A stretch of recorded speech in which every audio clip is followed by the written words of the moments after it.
From WFSB, this is an Eyewitness News Update. Good morning, everyone. It is June 6th, and it's Tuesday. I'm Nicole Nalepa with a look at your top headlines this morning. With just 2 days left in the legislative session, lawmakers in the House have just passed the state budget. So the $51 billion deal passed just around 2 a.m. this morning. The major selling point, income tax cuts for middle and low-income families. The budget also includes $240 million for public schools, and it ramps up efforts to hire and recruit teachers to address Connecticut's teacher shortage. The late nights at the State House aren't over yet, though. The Senate is expected to vote on the budget tonight. And remember, the session ends at midnight on Wednesday. And we'll get to more of your top stories in just a moment. But first, we have an air quality alert for you this morning. Meteorologist Scot Haney joins us now with all the details. And Scott, this is from more wildfires taking place in Canada? Yeah, not those Nova Scotian wildfires, but these are coming from Quebec, which is north of us. Unfortunately, it's going to be providing us with some smoky conditions as we move through the day today. You'll see those particulates in the air and you'll smell them. And therefore, the National Weather Service has gone ahead and issued an air quality alert for the entire state. Not only for us here, but to the north, to the east, to the west. And it's just going to be really incredible. You'll be able to see and smell that smoke all the way down through Long Island, parts of New Jersey, Pennsylvania, on this northwesterly flow. We've got an area of low pressure, which is to our north and east. We've got an area of high pressure to our west. So the gradient is out of the north and west. The wind is out of the north and west today, which is typically a favorable direction. But unfortunately, we've got those fires burning just to the north of us, and that's going to be providing us with a flow right on into Connecticut. All right, in terms of temperature, yesterday we got to 71. We're shaded in blue. Today, we're likely to get closer to normal, but I don't think we're going to go into the red box. 77 is the normal high. I think we're going to fall short by a degree or 2 or 3, depending on what part of the state you're in. We've only had a 1/10 of an inch during those thunderstorms on Friday. I mean, we're only in 6 days into the month of June, so we'll just have to wait and see what happens. We are expecting some scattered showers and some thunderstorms this afternoon and evening. All right, yesterday we were closer to May 8th. Not near June 14th, but at least it wasn't Sunday when we were closer to April 14th. All right, keep that in mind.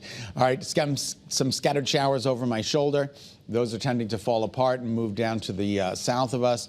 We're keeping an eye on that for you, but we are expecting some scattered showers. Look at this hazy, milky look to the sky in Torrington. You can see the sun is up, but shrouded with that smoke.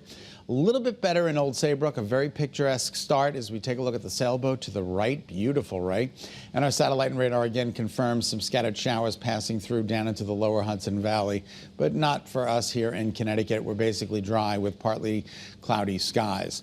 All right, let's take a look at the visibility. It is down due to that hazy conditions. Waterbury, New Haven, down to 5 miles, 7 in Danbury, 8 in Bridgeport, 9 in Chester. So southwest Connecticut, you look like you might be dealing with a little bit more haze and maybe even some fog this morning. Today, we're just over the moderate column in terms of our allergy forecast. Wednesday and Thursday will come down a bit with some scattered showers expected Thursday and Friday. Here are your current temperatures. Everybody's out of the 40s right now. We're in the mid-50s, if not upper 50s, if not 60 degrees in Groton. So that's some pretty good news. I would grab a light jacket or a sweatshirt as you're heading out the door. You won't need it by later on this afternoon. We're basically flat from where we were 24 hours ago. The winds are calm. So let's take a look at early morning futurecast. Again, maybe a shower this morning crossing the state. Doesn't look like too much of a big deal. But later on this afternoon, we start to see the yellows and the oranges popping. It could be at any town at any given time. This is 5 p.m. and then it kind of winds down tonight. We'll get under partly cloudy skies. Daytime highs today climb into the mid-70s. Isolated afternoon and evening showers. Maybe a brief thunderstorm. Tomorrow, 71, calm but cooler. 68, cooler yet on Thursday and Friday with a chance for some passing showers in the afternoon.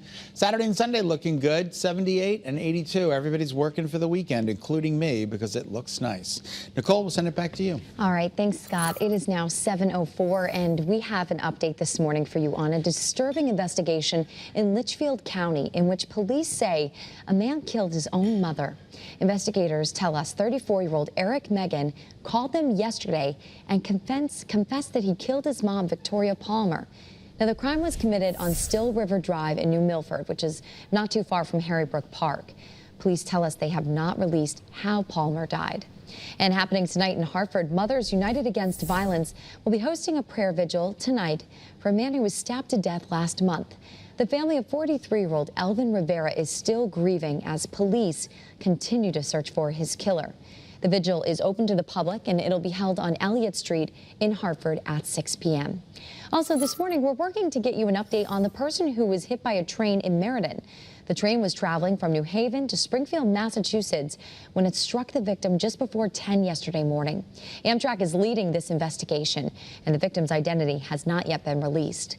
And New Haven, we are learning in there about the partial building collapse that injured several people. Now, OSHA records say that the company doing the work, 7 Concrete LLC, had been cited and fined around $18,000 last summer for a fall at a job site in Stamford.